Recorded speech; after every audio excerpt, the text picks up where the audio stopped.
आगे हमने पढ़ना है where are most of people employed. तो कौन सा ऐसा सेक्टर है यहाँ पर बहुत ज़्यादा लोग जो हैं वो उनको रोज़गार मिला हुआ है। Graph 2 represents percentage share of 3 sectors in GDP.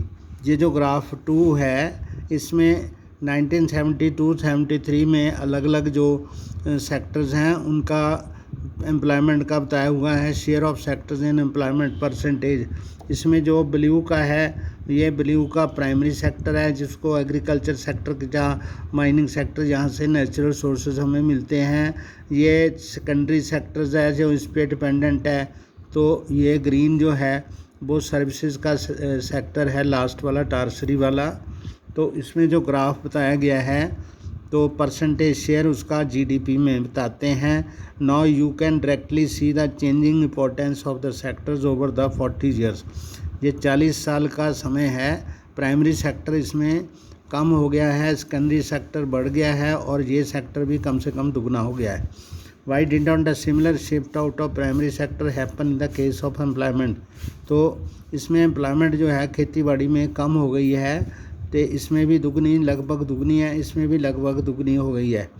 तो it is because not enough jobs were created in the secondary and tertiary sector.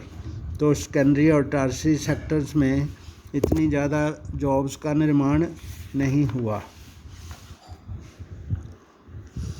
Even though industrial output in the production of goods went up by more than 9 times, तो जबकि जो कारखाने थे उनकी जो output थी, जो उनकी उत्पादन था वो 9 गुना तक बढ़ गया।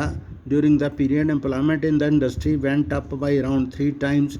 तो इंडस्ट्री सेक्टर में ये सेकेंडरी सेक्टर है, इसमें जो एम्प्लॉयमेंट थी वो 3 गुना हो गई। The same applies to the tertiary sector as well. Tertiary sector में भी एम्प्लॉयमेंट दुगनी तिगनी हो गई।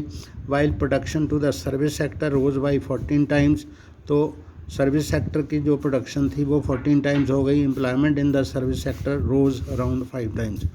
तो सर्विस सेक्टर में जो एम्प्लॉयमेंट थी वो 4 गुना 5 गुना बढ़ गई। As a result more than half of the workers in the country are working in the primary sector. अभी कामगार कहाँ से आएंगे, तो वो सारे प्राइमरी सेक्टर से दूसरे सेक्टर्स में चले गए।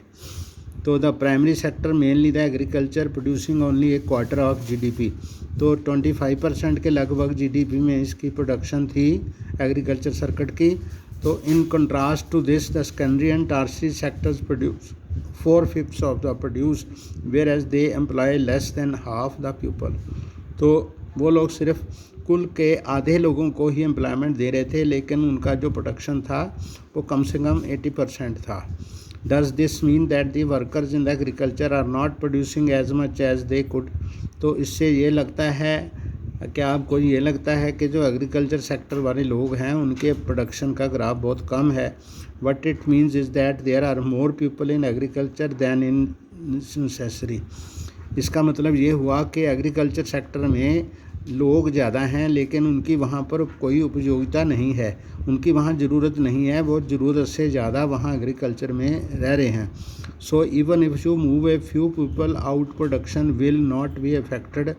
तो वहाँ से हम थोड़े आदमी निकाल लें एग्रीकल्चर सेक्टर में से और उनको टर्शरी और सेकेंडरी सेक्टर में लगा दें तो एग्रीकल्चर सेक्टर को या प्राइमरी सेक्टर को कोई इतना फ़र्क नहीं पड़ेगा।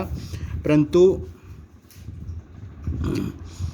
वो मतलब जो वहाँ पर फालतू काम कर रहे हैं वो असल में क्या हैं, अनएम्प्लॉयड हैं। For instance take the case of a small farmer Lakshmi owning about 2 hectares of unirrigated land dependent only on rain and growing crops like jowar and arhar. ते मतलब एक एग्जाम्पल के तौर पे लक्ष्मी एक किसान है जिसके पास बिना सिंचाई वाली 2 हेक्टेयर की भूमि है और वो बारिश पर निर्भर करती है। वो ज्वार अरहर वाली ऐसी फसलें बोती है। तो घर के जो 5 members of her family work in the plot through out the year.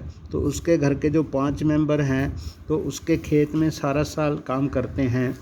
They have nowhere else to go for work. उनके पास अलग से कोई काम नहीं है, तो वो उनका काम इतना नहीं है। You will see that everyone is working, none remains idle. अब आप देख रहे हैं कि कोई भी आदमी खाली नहीं है, सब आदमी काम कर रहे हैं, but in actual fact their labour effort gets divided. तो असल में उनका जो मजदूरी का काम है वो डिवाइड हो गया है। Each one is doing some work but no one is fully employed.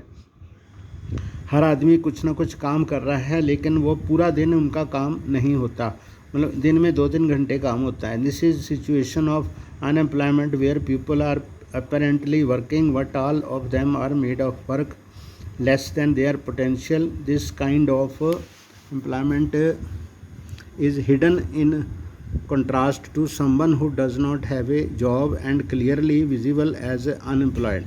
Hence it is also called disguised unemployment.